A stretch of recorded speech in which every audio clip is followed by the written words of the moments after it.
लिखा हुआ मन की सूरत बदल गई, पर वो एक्चुअली उन्होंने अपना नाम वहां कोट किया है, उन्होंने अपना नाम वहां पर कोट किया है, विच इज, मैं अगर वो बोलूं, ताकते ताकते यीशु मसीह को मल की सूरत बदल गई, मन नहीं है। और यहाँ पर मैंने अभी कोर्ट में बोला मेरी सूरत बदल गई, दैट इज पर्सनल, ये पर्सनल हो गया। वो मल साहब अर्नेस्ट मल, तो वो मल की सूरत बदल। उनके जितने गाने हैं मैक्सिमम गानों में उनका नाम है, आप कभी नोटिस किया हो आप लोगों ने, मैक्सिमम।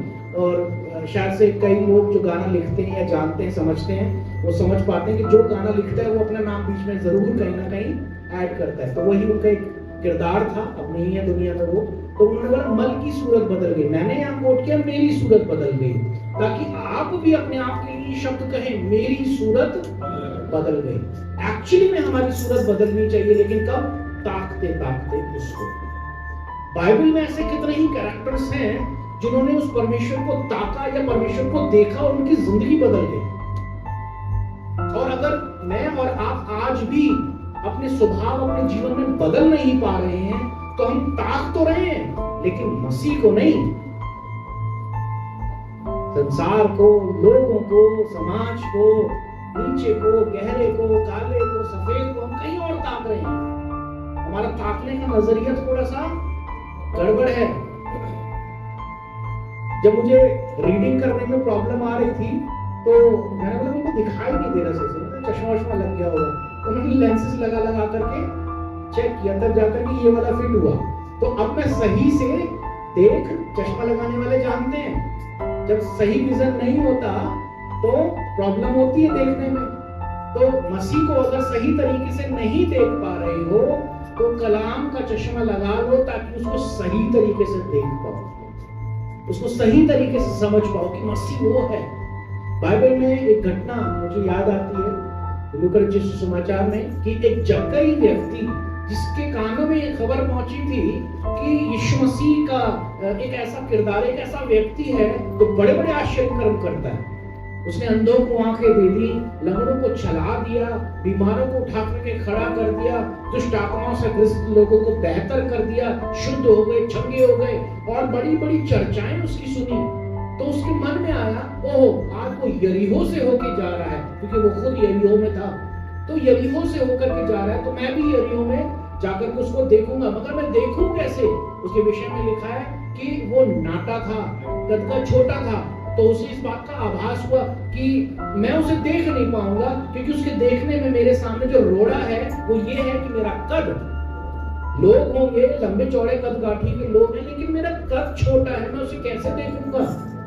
मैं तो सबके ज्यादा से ज्यादा शोल्डर तक ही देख पाऊंगा, भीड़ भाड़ होगी, क्योंकि पता है उसे कि सोना जब ऐसा व्यक्ति के लिए, तो उसके साथ तो बहुत लोग होंगे, और यकीनन उसके साथ लोग अक्सर रहा करते थे। 5000 से ज्यादा तो लोगों को उसने भोजन ही कराया था, तो ना जाने कितने हजारों की भीड़ उसके आगे पीछे चला करती थी, चेले उसके दाएं बाएं रहा करते थे। तो उसने एक उपाय निकाला जो हम सभी जानते हैं, कि गूलर का पेड़ उसने देखा और उसके ऊपर वो जाकर के बैठ गया, चढ़ गया। जब यीशु मसीह उस रास्ते से जा रहा था, तो आप मुझे बताइए कि जक्कई ने यीशु को देखा या यीशु ने जक्कई को देखा?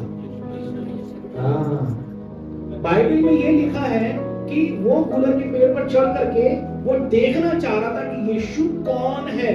उसे नहीं मालूम था यीशु कौन है, लेकिन यीशु को पता था ये कौन है, उसे मालूम था। किसी ने भी उस व्यक्ति के विषय में चर्चा नहीं करी थी, लेकिन यीशु को मालूम था। क्यों? क्योंकि यीशु ने वहां पर जैसे ही वो उस जगह पर पहुंचा, उस पेड़ के नीचे पहुंचा, तो यीशु मसीह ने ये नहीं बोला ए नीचे, क्या बोला? जक्कई नीचे आ, मुझे तेरे घर में जाना अवश्य है। जक्कई भी ताकने की कोशिश कर रहा था, इतनी भीड़ में यीशु कौन है जरा सा मैं जांच पाऊं, जरा मैं देख पाऊं, वो भी ताकने की कोशिश कर रहा था। अच्छी बात यह है, आपको मैं बताना मांगता हूं कि आपके ताकने का नजरिया होना चाहिए बस प्रभु को, प्रभु आपको देख लेगा भीड़ में। आप इस देश दुनिया के तमाम दबाव में, समाज में, माहौल में, परेशानियों में घिरे हुए चाहे कितने ही हो, और आप चाहे इतनी बड़ी बड़ी परेशानी में छोटे से भी दिखाई दे रहे हो, आपको प्रभु को ताकना आना चाहिए। बस प्रभु इतनी बड़ी बड़ी समस्याओं में भी आपको देख ले, और हम वो नहीं देख पा रहे हैं। मुझे आप इस बात को समझा सकते हैं शायद से क्या इब्राहिम ने कुर्बानी के समय में अपने बेटे को जीवित देखा था कि वो जीवित हो जाएगा? वो तो कुर्बान करने के लिए गया था ना, सेवकों को भी बोल दिया था ना उसने, खुदा ने उसको हुक्म दिया था। पर क्या वो कुर्बान करने के लिए जब वो लेकर के गया तो उसने आखिर में खंजर भी उठा लिया था? क्या उसने समझ पाया था कि ऐसा कुछ होगा कि परमेश्वर मुझे रोक देगा? उसने ऐसा देखा था कुछ? फिर क्यों उसको वो बेटा वापस मिल गया? क्या विश्वास था उसका? हाँ, इब्रानियों की किताब 11वें अध्याय में लिखा हुआ है कि 17वें पद में देख सकते हैं आप कि इब्राहिम ने ये विश्वास किया था कि यदि ये कुर्बान हो भी जाएगा तो परमेश्वर इतना सामर्थी है कि वो जीवित कर देगा। उसे ये विश्वास था। उसने जब मुझे बोला है कि कुर्बान कर दे, तो यदि मैं कुर्बान कर भी दूंगा तो उसे ये यकीन था कि परमेश्वर मेरे बेटे को मुझे वापस देगा, क्योंकि उसके पास एक शब्द था कि मैं तेरे वंश को बढ़ाऊंगा। मेरा वंश तो यही है। पहले बोला तो मैंने हाजिरा से एक संतान हुई, इश्माइल, लेकिन परमेश्वर ने तो उसको मना कर दिया, तेरा निज पुत्र, निज यानी तेरी पत्नी से, तो पत्नी से तो यही हुआ है।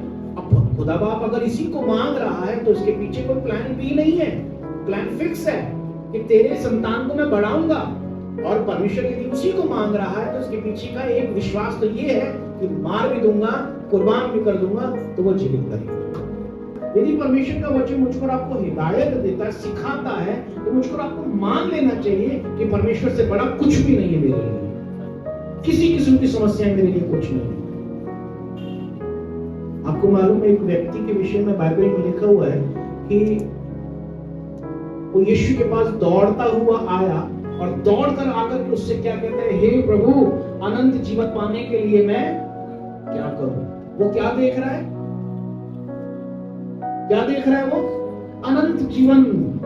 उसको पाने का तरीका वो देखना चाह रहा है, जानना चाह रहा है। वो यीशु के पास दौड़ करके आता है और यीशु उसे बोल देता है कि तू आज्ञाओं को तो जानता है।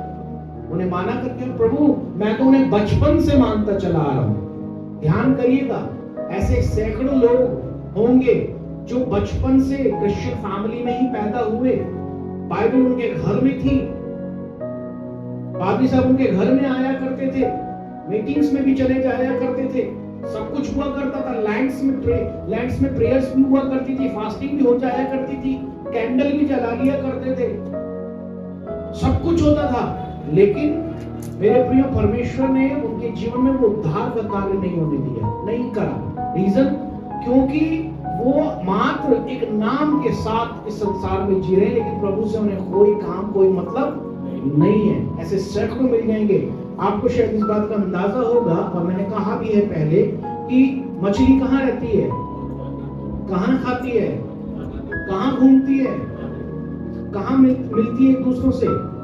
पानी में। सारी सैर उसकी पानी में, सब कुछ पानी में। बनाने से पहले किससे धोते हैं? क्यों?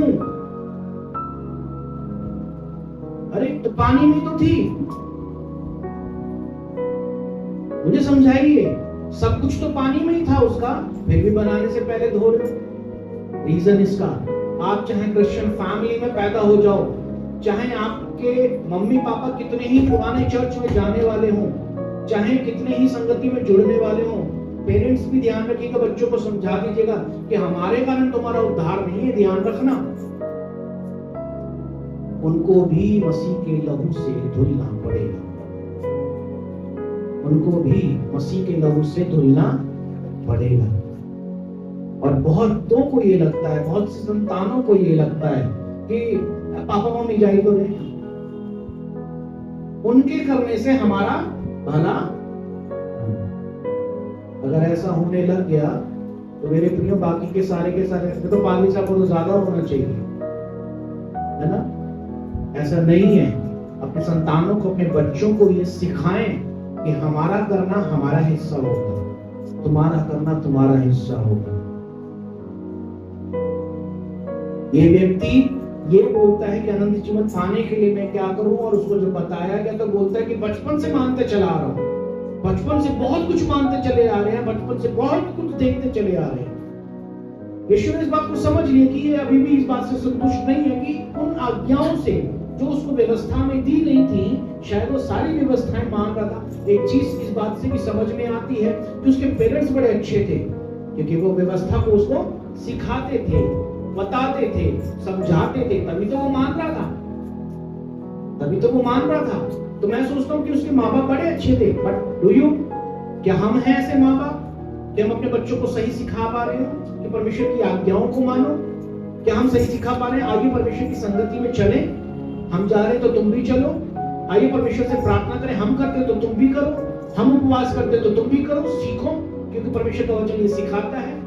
वो व्यक्ति बचपन से मानता चला आ रहा है, और अगर हमारे बच्चे बचपन से अभी तक नहीं कर पा रहे हैं तो कमी हम में है, हम पेरेंट्स में है, क्योंकि हम ऐसा कर ही नहीं पा रहे हैं। आगे सुनिए इसके बाद, इस व्यक्ति को यीशु मसीह ने एक और बात बोली कि अच्छा तू सारी बातें मानता चला, तुझ में एक बात की कमी है। वो क्या?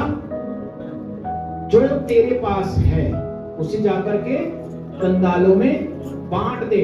आया तो बड़ा खुशी के साथ था, बड़े उत्साह के साथ था कि आज तो उत्तम गुरु से मुझे आज सही शिक्षा मिल जाएगी, आज तो पता चल जाएगा कि अनंत जीवन पाने के लिए मैं क्या करूं। जब यीशु मसीह ने उसको एक बहुत लंबी चौड़ी लिस्ट दे दी कि ये करना पड़ेगा। कितनी लिस्ट थी? एक कमी थी बस। जो कुछ तेरे पास है उसे तू कंगालों को, बस वही नहीं कर पाया। दैट मीन्स कि उसके अंदर एक लालच था, एक लोभ था, वो भला करना नहीं जानता था, या दूसरे शब्दों में वो देना नहीं जानता था। ये व्यक्ति यहाँ पर मान ही नहीं रहा कि मुझे अपने धन को कंगालों को बांट देना है। एक चीज की कमी मेरे और आपके जीवन में बहुत भारी पड़ सकती है मेरे प्रियो। अनंत जीवन छूट सकता है मेरे और आपके जीवन से। परमेश्वर के वचन को अधिकाई से बसने दो, ताकि तेरे विरुद्ध पाप ना करे। परमेश्वर हम सबको बड़ी आशीष और बड़ी बरकत दे। खड़े होकर